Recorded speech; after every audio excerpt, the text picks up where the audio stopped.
Welcome to our video 2.2, module 2. We are going to talk about the other key success factors. In module 2, video 2.1, we talk about value proposition, and we also talked about the importance of having a sustainable competitive advantage. Well, in this video, okay, we will continue to this topic, but we will talk about the importance of knowing, of understanding the size of the market. When we talk about market, if you're coming from a marketing background, you probably start thinking about the demographics and psychographics of your target market. And that's fine, that's important, you will need those. But when you are trying to assess the potential of your business opportunity, you need to delve into other areas. In this case, when we are talking about entrepreneurial opportunities, you want to know how big is the market in terms of money, how much money customers are spending in that specific niche of the market. In this case, my example, we were talking about the global bike helmet market. Okay, so bike helmets. Okay, we need to understand how much money customers are spending, and this is global wide. So in this case, this research, this page, and you have the reference down there. Okay, it says that the global bike helmet market size, it's projected to touch 1.12, this is US dollars, $1.12 billion by 2024. I'm pretty sure these numbers changed because of the pandemic, but I don't know how much more could that change. But they projected, the projections were 5.35% of growth. Okay, that's a big market. 1 billion, we got markets that are bigger than that. But in this case, that's how you understand how big is the market. More importantly, you need to understand what are the trends. Okay, where are the market it's growing the most? Where is the biggest chunk of this market? So again, if you actually take a look at this piece in my example, they tell you some of the trends. And in this case, they talk about how countries with safety regulations, okay, when those are law, okay, and it's you have legislation behind those safety regulations, the market size increases, okay, because people have to buy, okay, that bike helmet. So those are the kind of things you want to understand before, okay, before you actually try to go into this or any other market, okay? Would you have space to grow? Do you have the right conditions to open your business and succeed? So when we talk about market size, we talk about these numbers, okay? We also talk about understanding what is happening in terms of competitors in that market. And in this case, we talk about a fragmentation or if the market is consolidated. In this case, what we mean is, okay, there's a difference between going into a market that has smaller competitors, many smaller competitors, but no leader, okay? Because those smaller competitors probably won't have big innovations, strong products, strong brands. They may be a lack of growth just because this specific competitors, most of the time they don't have the resources actually to grow. And when I talk about resources, I'm referring not just to money, but also the innovation and the human capital. So again, many other elements. It's easier to enter this fragmented market because you won't face that much competition. And if you actually innovate, if you have a disruptive innovation, if you figure out how to change the business model and you figure out how to reduce cost and increase revenues, you may become a bit leader in this specific niche. Okay, so for startup, these are more attractive markets. Okay, because if you go to the consolidated market, you will face bigger competitors, most of them leading the market for many, many years, okay? Or at least they have such a chunk of the market that it will be very, very difficult to grow, unless, of course, you are planning to disrupt the whole industry. But in this case, this specific example, for example, companies designing and building planes, that's a consolidated market. You can, from the top of your mind, just mention who are the companies, which are the companies, I'm sorry, that are leading that market. And you can do that in any specific market. The importance here is to understand that there's a difference. There's also a lot more risk in consolidated markets because it will be a lot more expensive and you will need a lot more resources, including innovation, to actually go and get a piece and lead. Otherwise, if you actually select a fragmented market, well, it may be easier and cheaper to lead that niche, okay? So again, the importance of understanding those numbers is that, for example, you may start small on year one, but if you are in a niche, in a market that it's growing, you will have the space to grow your companies, okay? Those more attractive markets should allow you to capture at least 20% of the market. That's ideal. Okay, if you have the capacity to be the leader in the market, it's even more attractive. Okay, if your innovation, okay, it's disruptive, if you're going after a market that it's bigger because your innovation allow you to have a cheaper, more efficient product, that's what you want. You have a stronger business opportunity. You have a bigger chance of succeeding and be kept as a leader in that segment, in that niche. Okay. Once you understand the value proposition, you have a competitive advantage, you figure there's an attractive market to go after and you're very well positioned to do it, then you need to build an amazing business model. This is also critical because a business model, in the simplest way to explain this, it's, well, this is how you make money. And to make money, you need to understand where and how you spend the money and how you actually create revenues, okay? And I like to use this example, Blockbuster versus Netflix, because in this very specific case, Netflix actually changed the whole game by improving their business model, okay? Basically, when Netflix started, they were doing exactly the same thing as Blockbuster, which was renting videos, movies, right?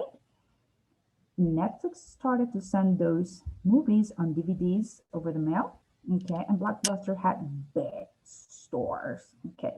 Big physical places where you can go in, find a movie if you were lucky, of course, and rent it. And then you had to go back. So that was a whole story. So I'm going to share with you the whiteboard, okay? I created like a table to explain this, okay? So this area, okay, we're talking about expenses. And in this area, revenues. This is for Blockbusters. And I actually wrote this wrong. Where's the eraser? So here, Blockbuster, right? Blockbusters. So understanding the business model of Blockbuster, okay, to actually create, okay, one of those stores, to own one of those stores, okay? And this is important because to scale the business, you need actually to open more of those stores. We were talking about big expenses in employees, rent, or if they bought those spaces, we're talking about even more money, okay?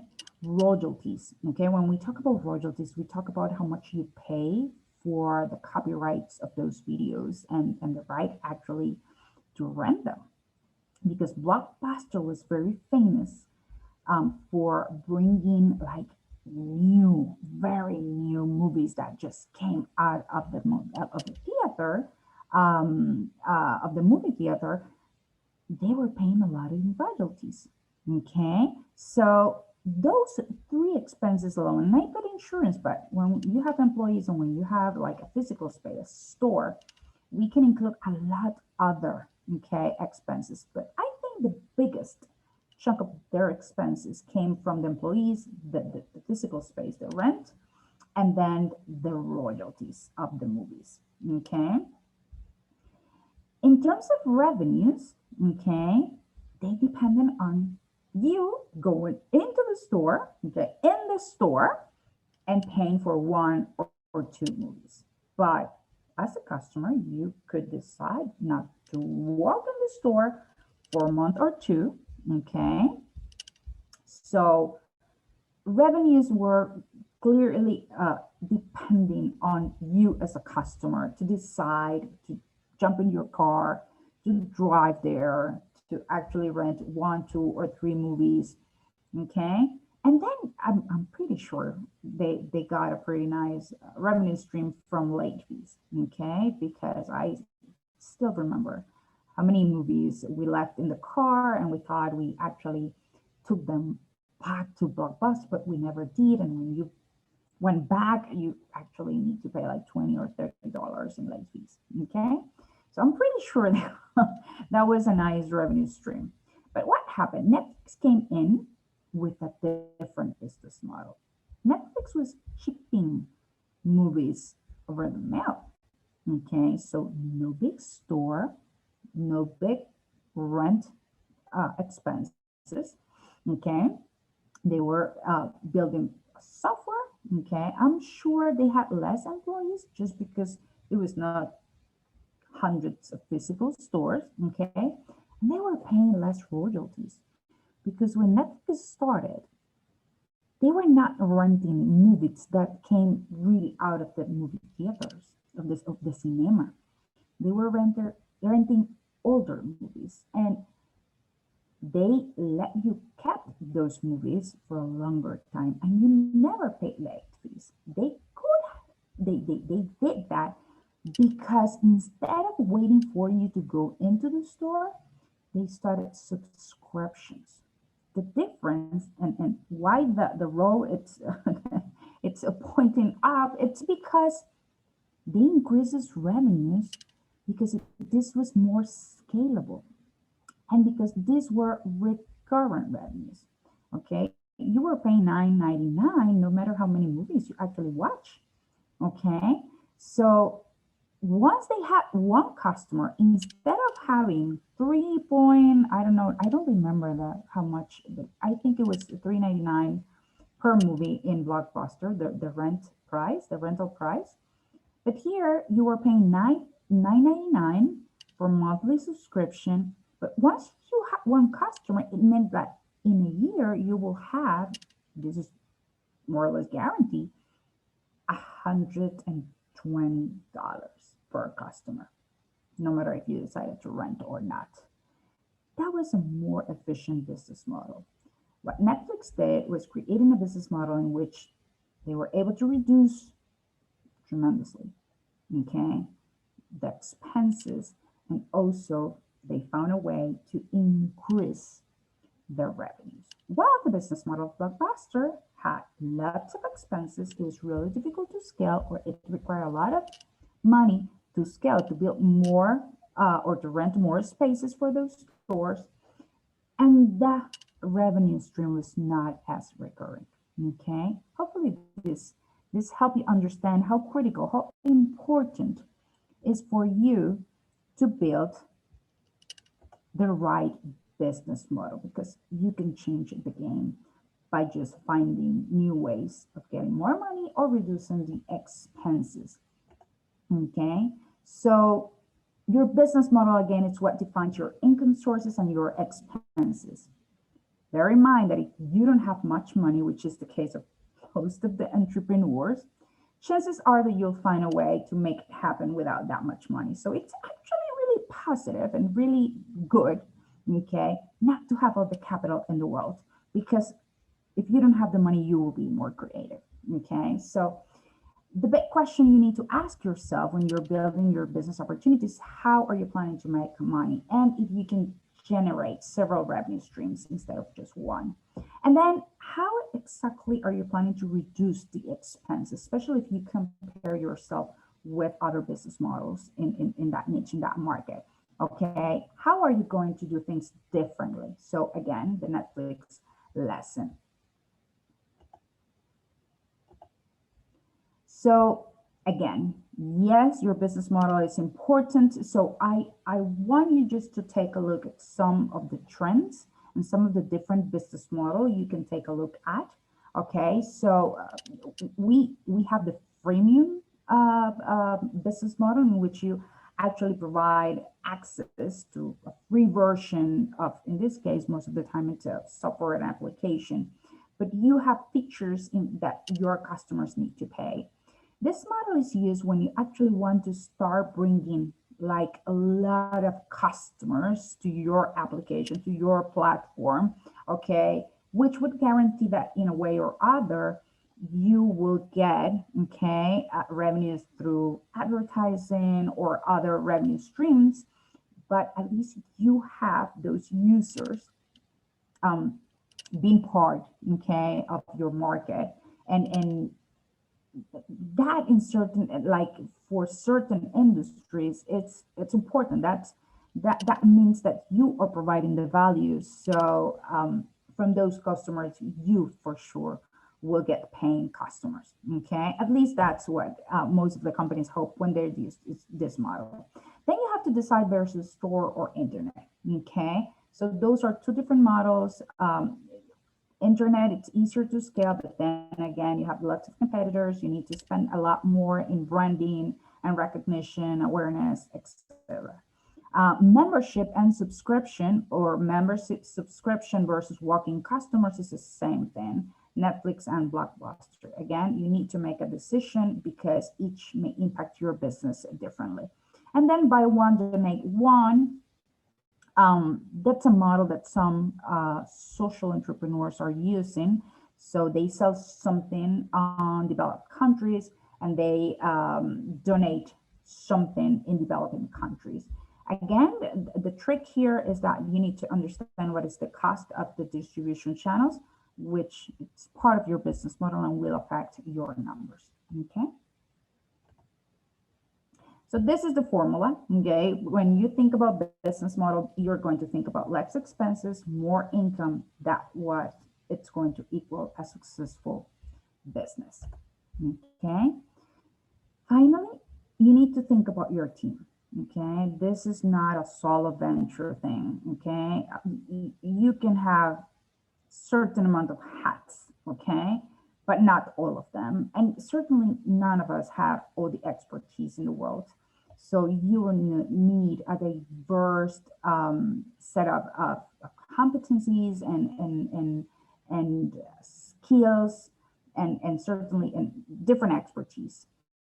So you need to build a team, okay? And you need an outstanding team because at the end of the day, the paper, your business plan, your lean canvas, whatever you're using could sound amazing.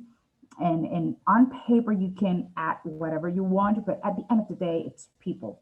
It's the ones that are going to execute. So if you don't have the right people, you won't be able to execute whatever it's in your plan, okay?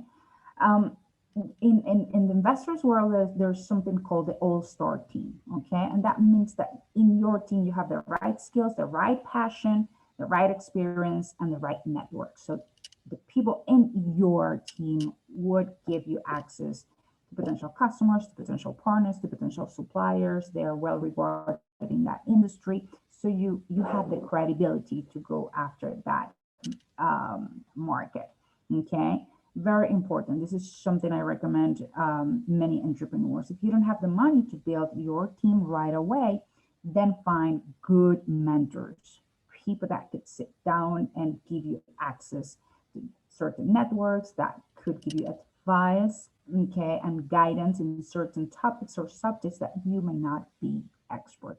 And that says that you certainly have something because you convince somebody to be part of your team, even though you're not paying them, okay?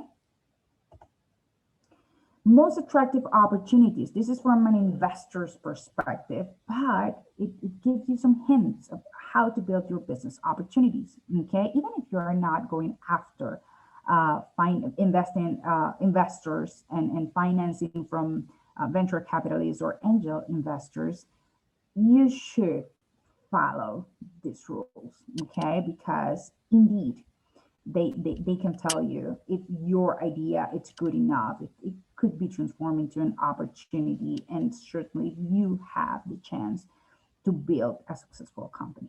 Okay, so again, disruptive innovation. Okay, you need to innovate, you need to change things for, like, you need to do better than anybody else in the market. Recurring revenues are more attractive. Netflix lesson. Okay, imperfect, fragmented, emerging markets, easier to conquer. Okay, and cheaper as well. A market that is big enough.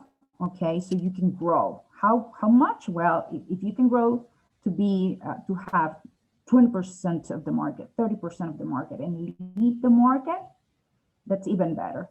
If you need low capital to start, okay, and your costs are not that high, it's a better opportunity. The team, the people, an all-star team, definitely much better, okay, and very, very attractive. We will talk later about what's a clear exit, okay, and how investors will love companies to actually go into an IPO, a merge, or an acquisition, because that, of course, means returns on investments for them. But that's a little bit more complex. We will go over that later in the course, okay? It's the personal objectives. It only means that you're passionate about, okay, your company, and certainly that your model, the whole opportunity, have assessed risk and it's ready to mitigate those risks, okay? Remember, everything starts with a problem, and this is the most difficult part, but if you fail to find the right problem, you won't build the right solution, okay? Once you know the problem, brainstorm about potential solutions, be innovative, think out of the box, okay? Don't be afraid of do things that seems impossible, okay? The solution must be much better than whatever it's in the market, okay? And remember that innovation, okay, doesn't mean that you need to create a rocket that goes to the moon. You can innovate in your business model, okay, in any process or in any area of your business. Again, what it's important in this module is that you understand that the key components to actually move your ideas, or at least understand if your business ideas are good enough, could be real business opportunities. You need a value proposition, strong, compelling value proposition. Market needs to be big, attractive, fragmented if possible, okay? If you have the opportunity to lead that market, even more attractive the opportunity. You need to build, design a competitive advantage, okay? Something that your competitors won't be able to replicate, at least not soon. A business model, reduce cost, increase revenues. That business model needs to be a money-making machine, okay? And then your team, all right? Your team. This is the people that will execute all of this and will guarantee that you keep that value for your customers, that you know how to go into the market, that you keep your competitive advantage, and certainly that you have the knowledge and the expertise to build the right business model to succeed in the niche. So I think that's everything for module 2. See you on module 3. Thank you so much, and send me your questions.